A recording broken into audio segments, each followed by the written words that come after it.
Hello, Dr. Jaswani. And when we look at these numbers, more than 140,000 new cases of colorectal cancer reported in 2016, more than 50,000 deaths, we can see just how widespread this problem is. But let's start with, how do we know when we should get screened for this type of cancer? Well, based on our current guidelines, anyone over the age of 50 should have a colonoscopy or some form of colon cancer screening, which we can talk about.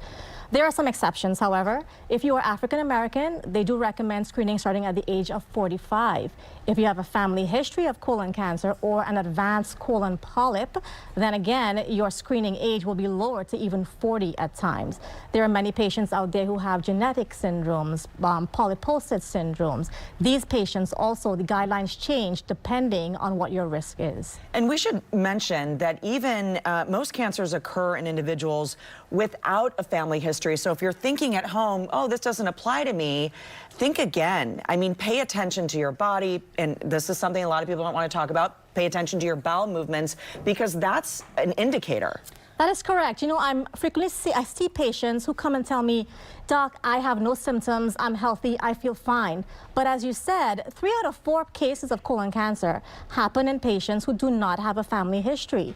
And also, if you look at your bowel pattern, you look at the color of your stool, is there blood in there? By that time, it may be too late. So follow the current guidelines. Oh, wow. Yes. Interesting. There are a number of different tests available. Of course, you mentioned a colonoscopy, stool tests, blood tests, a CT colonography, a capsule test. I mean, people may have heard about these things. I think there are even TV commercials about a home kit that you can use. Correct. Are there some tests that are more effective than others? So according to the GI Society, colonoscopy is the preferred test for colon cancer screening. However, you might be like some other people who might say, I am afraid of a colonoscopy. I don't want to be put to sleep. I just don't want a colonoscopy. So there are other tests available, and these include the most common ones being the stool test. Blood tests usually are not recommended according to our GI guidelines. So these stool tests are really what I've been seeing a lot of, but there are some drawbacks, pros and cons to all of them. Dr. Jaswani, other than family history, let's talk about some other factors that we need to consider as far as being high risk. Sure. So we can mention that there are some younger individuals getting colon cancer.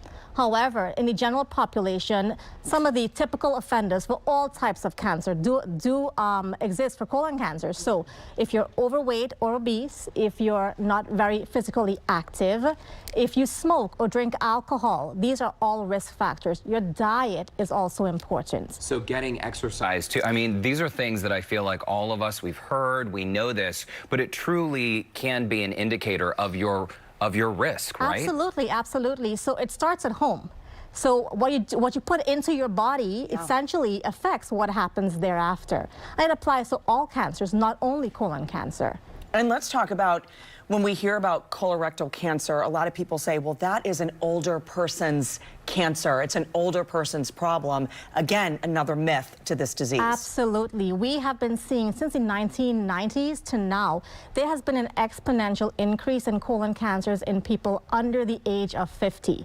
As I mentioned before, 50 is the age we recommend getting screened. However, the American Cancer Society does recommend starting at the age of 45.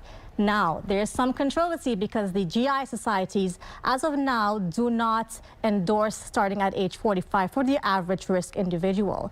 But there has been a significant increase in these persons, and therefore, you have to, again, look for the high-risk habits: obesity, overweight, your diet, red meats, processed meats, fiber intake, physical activity. So these are the kind of things that we need to look at and pay close attention to. Do you find, doctor, that as a healthcare provider, that people are still very hesitant to talk about this type of thing? Courtney mentioned it earlier because it has to deal with your bowels and areas that we might not like to talk about. Do you want to see more patients advocating and asking for these tests? Because this is not something that will routinely be done. Absolutely. And the take-home point here is that colon cancer is preventable. It is not one of those cancers where it's an abnormal test and it's too late. We do the test, colonoscopy, and we find a precancerous polyp, we take care of the problem, and we prevent you from getting colon cancer. So that is something that's very rare when it comes to colon cancer or cancers as a whole. So yes, I mean, I'm very happy when patients come because they themselves see segments like this or something in the media, and they're like, oh, I'm 51, I'm due for a colonoscopy. Can you do that for me? So yes. So ask for the test. Absolutely. Pay attention to your body, look at your diet, and if you have any questions, definitely Dr. Tamika Jaswani with Memorial Hermann Cypress Hospital is the place to go. Thank you so much for your time today. Thank you for having me. Thank you. Very important conversation. If you would like more information about colon cancer screenings or to schedule an appointment with Dr. Jaswani, you can call 346-231-6750, or you can visit the website memorialhermann.org. And coming up on tomorrow's show, the U.S.